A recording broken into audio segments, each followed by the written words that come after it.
Hello everyone, c'est moi pour ma vidéo de la semaine. Alors écoutez, je suis dégoûtée, j'avais déjà fait la vidéo, tout était déjà recordé et je me suis rendu compte que mon micro avait arrêté de fonctionner. Donc j'ai enregistré plus de 25 minutes de bruit blanc. C'est pas grave, du coup j'espère garder la spontanéité parce que c'est une seconde prise quoi, en gros. Cette semaine je vais aborder un petit sujet, je vais vous demander d'être patient parce qu'il est assez borderline.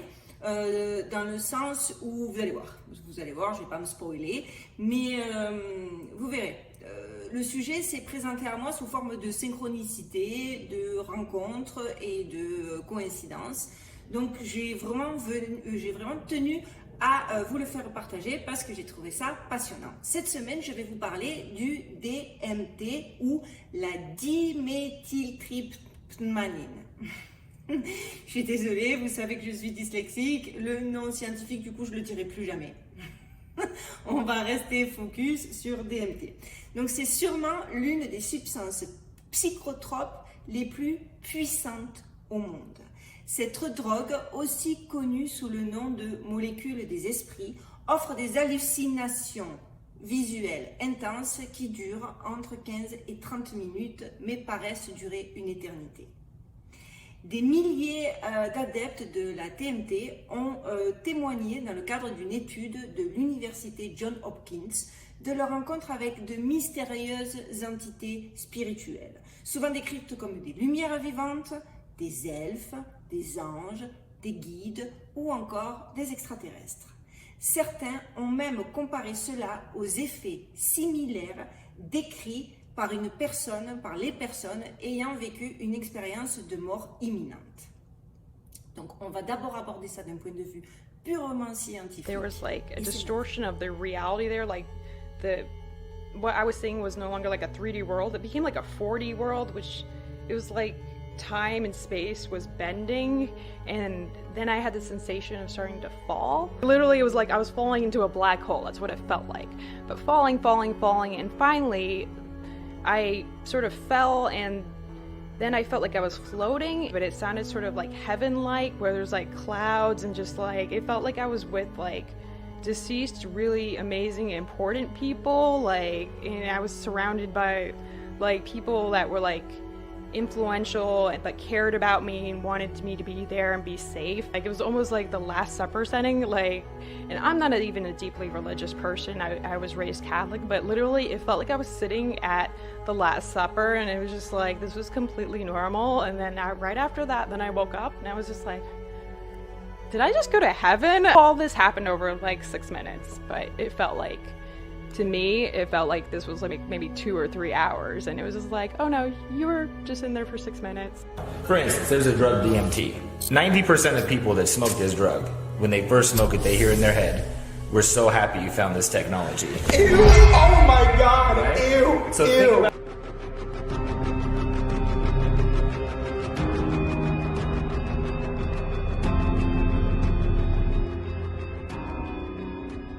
Avant de commencer cette vidéo, je tiens vraiment à m'excuser pour le son parce que comme je vous l'ai dit, je me suis rendu compte que mon micro avait rendu l'âme et je tenais vraiment à vous proposer une vidéo pour ce dimanche. Je vais être très claire, en aucun cas je n'incite à la consommation de substances illicites ou autres, qu'on soit bien clair. Donc pour ceux qui ne savent pas, les expériences de mort imminente, ce sont les personnes qui ont été déclarées cliniquement mortes pendant un certain laps de temps et qui ont toutes partagé des mêmes expériences, à savoir le fameux tunnel lumineux, les voix qu'ils entendent, etc., etc. Donc, les scientifiques du centre de recherche dédié à la médecine psychédélique de l'université Johns Hopkins à Baltimore ont mené un sondage en ligne sur les expériences de rencontres avec des entités grâce à la consommation de DMT. Entre février et décembre 2018, les chercheurs ont recruté des participants et ont finalement gardé 2561 qui correspondaient parfaitement aux critères. Les participants devaient raconter leur souvenir le plus vif d'une rencontre avec une entité après avoir pris de la DMT. Ces derniers devaient la décrire en précisant si cette expérience avait changé le cours de leur vie ou pas. 99% des participants ont déclaré avoir eu une réponse émotionnelle pour l'entité et 58% ont déclaré que l'entité avait eu une réponse émotionnelle en retour pour eux. Coup de foudre, quoi. Non, mais je plaisante. Mais bon. 80% d'entre eux affirment avoir été capables de communiquer avec l'entité en face d'eux qu'ils qualifient de guide, d'être, d'esprit ou d'extraterrestre. Enfin, la moitié des participants racontent que cette rencontre était l'un des moments les plus sensés et les plus lucides psychologiquement de leur vie. Tous ont parlé de la sensation bien réelle d'entrer dans une autre réalité, de la dissolution de l'ego, donc la perte de la structure mentale du soi, parce que c'est ça l'ego, hein, et d'expériences mystiques. Cette étude a également examiné l'absorption, la facilité donc avec laquelle un individu s'extrait de l'environnement extérieur pour se concentrer sur sa vie intérieure. Et là encore, ils ont découvert que c'était un trait de personnalité qui était très semblable aux personnes ayant vécu une expérience de mort imminente. Donc globalement, les résultats obtenus par les chercheurs montrent des similitudes intrigantes selon leurs propres mots entre donc les personnes qui ont pris du DMT et les personnes ayant vécu des expériences de mort imminente. L'impression de rentrer dans une étrange réalité était plus vivace sous DMT que dans les véritables expériences de mort imminente, bien évidemment. Parce que, par ailleurs, la sensation d'atteindre un point de non-retour était forcément plus élevée dans les expériences de mort imminente véritables que sous l'effet de la drogue hallucinogène. Ce qui peut s'expliquer bien évidemment par le cadre très différent, selon moi, dans lequel se sont déroulées ces expériences. Celles-ci, conduites en laboratoire, ont nécessité une sélection de participants, une préparation psychologique, ainsi que leur consentement éclairé. Ils savaient qu'il y avait une surveillance médicale durant les heures suivant l'administration de la drogue.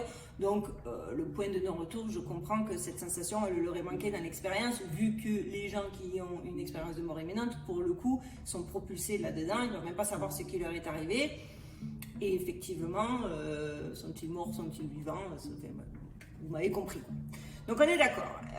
Je veux bien qu'on soit d'accord, je veux bien qu'on soit sur la même longueur d'onde. Si vous avez fait la même analyse que moi, si vous avez analysé les choses de la même façon que moi, les personnes entre la vie et la mort ont vu la même chose, ont eu la même expérience que ceux, donc 2-3 sensations qui s'expliquent que ceux qui ont absorbé du DMT en pleine conscience. Et ça, c'est scientifiquement prouvé, monsieur et madame les moldus. Hein. Venez pas m'agresser, QI, huître, mongolie. Arrêtez tout. Là, c'est pas moi. Je ne rends... Là, par mes mots, je ne fais que rendre une expérience scientifique rondement menée. D'accord? Mais par contre, je ne sais pas si vous vous rendez compte des implications que cela peut avoir. Cela voudrait dire qu'il y a quand même peut-être la preuve que la mort, c'est juste le commencement de quelque chose d'autre, dans un univers parallèle du coup. Vous croyez pas ça possible? Laissez-moi donc terminer cette petite vidéo. Avant les scientifiques, d'autres utilisaient déjà le DMT. Certains parmi vous le savent déjà, même si j'ai voulu me garder le suspense, mais la DMT est le principal actif de l'ayahuasca, une infusion aux effets hallucinogènes utilisée dans des cérémonies tribales d'Amérique du Sud et centrale. Le terme ayahuasca est issu de la langue quechua, parlée au Pérou, dans certaines aussi régions des Andes, ainsi qu'en Colombie et en Argentine. La traduction littérale d'ayahuasca est vin du mort ou vin de l'âme, selon les auteurs. L'effet de l'ayahuasca est un voyage complet, intense et puissant qui dure environ de 4 à 6 heures. L'effet est souvent décrit comme étant une vision, une séquence onirique qui peut inclure la manifestation d'esprits, d'animaux, de déités, de démons et autres guides spirituels. Certains peuvent y voir le futur ou des choses se passant dans un lieu très éloigné. D'autres ont l'impression de voler ou d'être dans un paysage de fractales et de schémas géométriques. L'esprit est tiré hors de la réalité et placé dans un autre monde. C'est vraiment des mots qui reviennent dans les témoignages. Autre monde, univers parallèle, rencontre genre du troisième type, mais pas version Spielberg, avec des effets aussi variés et puissants. Et ce n'est pas du tout étonnant que du coup l'ayahuasca soit utilisée à des fins spirituelles et religieuses depuis des centaines d'années. Les effets désirés de l'ayahuasca sont par nature visionnaires. À l'intérieur de notre cerveau, apparemment, juste vers le milieu, existe un petit organe dont nous savons peu de choses. Il est appelé la glande pinéale et nous ne sommes pas entièrement sûrs de son but exact. Alors la glande pinéale, je ferai une vidéo parce que j'ai découvert des choses passionnantes et que je ne pourrais pas tout dire ici. Et puis cette vidéo, elle n'est pas là pour ça. Mais rappelez-vous du terme, je suis sûre que beaucoup d'entre vous savent déjà de quoi il s'agit. Vous allez certainement m'en apprendre plus que ce que... Voilà. Mais sachez que je ferai une vidéo parce que ça vaut d'être approfondi et détaillé. Mais pour l'instant, ce que vous avez besoin de savoir, c'est que dans pratiquement toutes les cultures de la Terre, il y a des références au troisième œil. Le concept religieux ou mystique d'un œil invisible juste derrière le front qui nous donne des pouvoirs spéciaux pour accéder au futur et parler aux dieux et esprits. Les hindous le définissent comme le portail vers un royaume intérieur plus profond, alors que les taoïstes affirment que c'est un centre énergétique utilisé pour régler notre conscience sur les vibrations de l'univers. Les théories les plus récentes font de la glande pinéale l'endroit où nous produisons la fameuse DMT. Alors, il faut savoir que d'ailleurs, j'ai lu que effectivement, justement, de nos jours, ils essayaient de nous couper. Connexion à dose de fluoride et tout un tas de choses dont je développerai dans la prochaine vidéo sur la glande pinéale, pour justement nous couper avec ça, parce que grâce à ce troisième œil, on aurait conscience de beaucoup plus de choses et on comprendrait comment cette matrice et ce qui nous entoure est totalement insipide. Bref, la DMT est à sa plus haute concentration quand nous naissons, quand nous mourons et quand nous rêvons. La DMT n'est pas active oralement, ce qui explique pourquoi l'ayahuasca est un mystère si passionnant. Comment les tribus sud-américaines ont pu apprendre à combiner les inhibiteurs de la monoïne oxydase pour permettre à la DMT de devenir active oralement dans le corps, c'est un mystère. Parce que l'ayahuasca, eux, ils l'utilisent depuis des siècles. Avec une telle diversité d'espèces de plantes, sans aucune connaissance en chimie ou en biologie, parmi les milliers de combinaisons possibles, eux, ils ont découvert comment doser. Parce qu'attention, l'ayahuasca, il peut y avoir différentes expériences en fonction de la préparation. Parce qu'il y en a, dans les témoignages, au final, leur expérience au ayahuasca n'a été rien d'autre qu'une vague expérience sous champignons hallucinogènes. Donc le dosage est extrêmement important et ce qui est encore plus hallucinant, c'est que les Américains, depuis des temps anciens, ont trouvé le dosage exact. Il faut savoir que l'effet est immédiat et c'est comme si vous étiez aspiré hors de votre état physique et propulsé, faites attention, les mots sont importants, dans une dimension d'existence différente où les lois de la physique conventionnelle cessent de s'appliquer. L'homme n'est pas équipé d'un langage adapté pour pouvoir décrire l'expérience. Alors, je vais vous parler d'une petite expérience personnelle. Moi, mon ex-mari, il a disparu pendant 2 jours. Une fois, il m'a dit qu'il allait vivre une expérience dans une ville qui s'appelle Anderson, qui est juste à côté de Las Vegas, avec une poignée de gens, encadrés par des chamans qui étaient venus spécialement pour l'occasion, pour vivre une expérience de ayahuasca.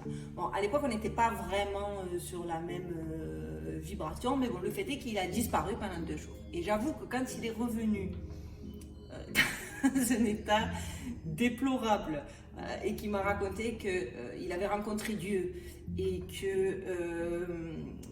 mais qu'avant ça, une fois qu'ils avaient pris l'ayahuasca, ils avaient vomi, ils avaient été tous atteints de diarrhée, qu'il en était suivi une espèce de séance bizarre où les chamans lui avaient craché dessus et où il est revenu complètement retourné, complètement différent. J'avoue que ça m'a un peu dissuadé de tenter l'expérience. Maintenant, au vu de ce que attention, je dis pas qu'il faut le faire, je serai certainement la dernière à aller le faire, en tout cas à l'instant T où je vous parle, et de l'expérience que je viens de vous décrire, parce qu'après ça n'a plus jamais été pareil, hein.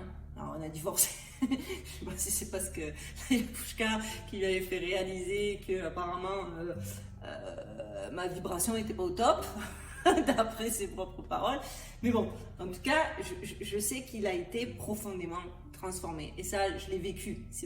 On n'est pas dans de l'empirisme, là on est dans de l'expérience. Bien. Donc il faut savoir que les plus rationnels d'entre nous vont nous parler de rêve éveillé, de délire hallucinogène, même si on a clairement démontré que ce soit encadré scientifiquement avec un DMT dosé aux petits soins, aux petits oignons pour une expérience optimale, ou que ce soit à l'état sauvage sous forme d'expérience spirituelle et de ayahuasca, les effets sont unanimes. Notre compréhension de l'étoffe qui constitue l'univers est comme reset. C'est comme si tout était mis, une renaissance, on va dire ça comme ça. Vous prenez conscience de quelque chose d'autre, d'univers parallèle. Donc ça a l'air dément. Là vous êtes en train de vous dire, ok, ça va, très bien, mais où veut-elle en venir? Les expériences et les kiffs et les trips sous drogue, c'est bien sympa, mais on est quand même dans du très très très abstrait. Accrochez-vous et regardez comme les choses sont bien faites et comme les synchronicités arrivent à point à qui c'est attendre. On va dire ça comme ça. Regardez ce que j'ai découvert au détour d'un rendez-vous chez le docteur. Étranges particules observées par une équipe de chercheurs en Antarctique les ont conduits à émettre l'hypothèse de la présence, vous êtes bien assis, d'un univers parallèle au nôtre qui remonterait le temps. Et ça, je l'ai vu dans le New Scientist du 8 avril dernier. Pendant que j'attendais chez le docteur, parce que j'étais une petite... Pas de pandémie, pas de truc juste un coup de froid, la clim, la chaleur, Vegas, quoi. Je suis tombée à l'Arctique et tout s'est connecté dans ma tête, quoi. J'ai trouvé que c'était comme si... Voilà, tu vois, ça te semblait dément, t'as hésité à faire la vidéo, meuf, et au final, tu tombes sur un article qui... Attendez, respirez un grand coup, je vous explique. En 2016, en 2016, l'équipe scientifique de Peter Gorham, physicien spécialiste des particules expérimentales à l'université d'Hawaï, a fait une découverte absolument incroyable. Pendant un mois, ils ont scruté les données récoltées par un ballon géant placé en altitude au-dessus de la glace, équipé de nombreuses antennes. Le ballon observait sans relâche le paysage gelé d'1 million de kilomètres carrés qui l'entourait pour tenter d'y repérer des particules à haute énergie venues de l'espace. Parce que pour les meilleurs d'entre vous, vous savez que la Terre est attaquée par des particules d'énergie régulièrement. Les 2 premières expériences n'ont pas été concluantes. Mais lors de la 3e tentative, les chercheurs se sont intéressés aux signaux qu'ils avaient d'abord considérés comme de simples bruits de fond sur le spectre. En les examinant, ils se sont aperçus qu'ils provenaient sûrement d'une particule à haute énergie, un neutrino. Le problème, c'est que ça ne venait pas du tout de l'espace, ça partait du sol. Or, c'est impossible. Pour tenter d'expliquer ce phénomène, de nombreuses hypothèses et théories ont été fondées en se basant sur les connaissances actuelles de la physique. Mais les chercheurs ont dû les écarter les unes après les autres. Aussi incroyable que ça puisse paraître, le professeur Gorham et son équipe ont conclu que la seule hypothèse susceptible d'expliquer ce phénomène serait l'existence d'un univers parallèle fonctionnant à l'envers du nôtre. Une sorte de monde miroir où tout serait inversé. Le plus et le moins, la gauche et la droite, le passé et le futur. Une hypothèse dingue qui, si elle venait à être vérifiée, changerait à jamais notre vision de l'univers. Et c'est à cela que s'attelle le professeur Gorham. Donc effectivement, là, je ne sais pas pour vous, et pas la peine de venir me dire que j'ai pas de QI. avec mon visage botoxé et mes faux eyelashes, je m'en fous. Ce que je vous dis, c'est que au final, quand il semblerait que lorsque l'on soit connecté avec notre glande pinéale et notre moi intérieur, on puisse avoir une connaissance assez claire du fait de l'existence de mondes parallèles. Ça aurait pu être catégorisé et étiqueté et terminé dans la case délire hallucinogène, jusqu'à l'expérience de ce gars. Avouons, c'est fascinant. Moi, ça m'a fasciné. En tout cas, les amis, j'espère que cette vidéo vous aura plu. Vous savez, les petits likes, c'est pas pour moi, hein, c'est pour l'algorithme. Parce que plus j'ai de likes, plus ma vidéo est suggérée. Plus ma vidéo est suggérée, plus de gens peuvent venir s'abonner en cliquant sur le petit bouton rouge et en même temps sur la cloche pour avoir les notifications.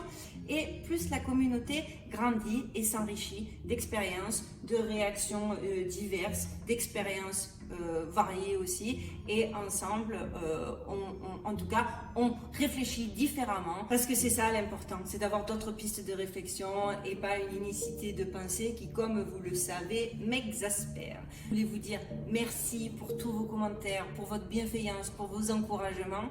Merci pour tous les sujets, tous les liens que vous me suggérez. J'adore et ça m'aide beaucoup, beaucoup. D'ailleurs, je traite les sujets en fonction du nombre de demandes. N'hésitez pas, à part celui-là, qui, comme je vous l'ai dit, s'est présenté de manière une synchronicité, un concours de circonstances, des coïncidences qui se sont enquillées les unes derrière les autres. Je sais pas, mais il m'a semblé que c'était important que je fasse ce sujet parce que je l'ai trouvé passionnant, fascinant et nouveau. Peut-être pas pour vous, mais n'oubliez pas, je démarre. Donc je suis, voilà, je progresse. Petit à petit, je progresse. En tout cas, je vous remercie infiniment. Prenez bien soin de vous. Je vous dis à dimanche prochain. Et n'oubliez pas, stay safe les amis.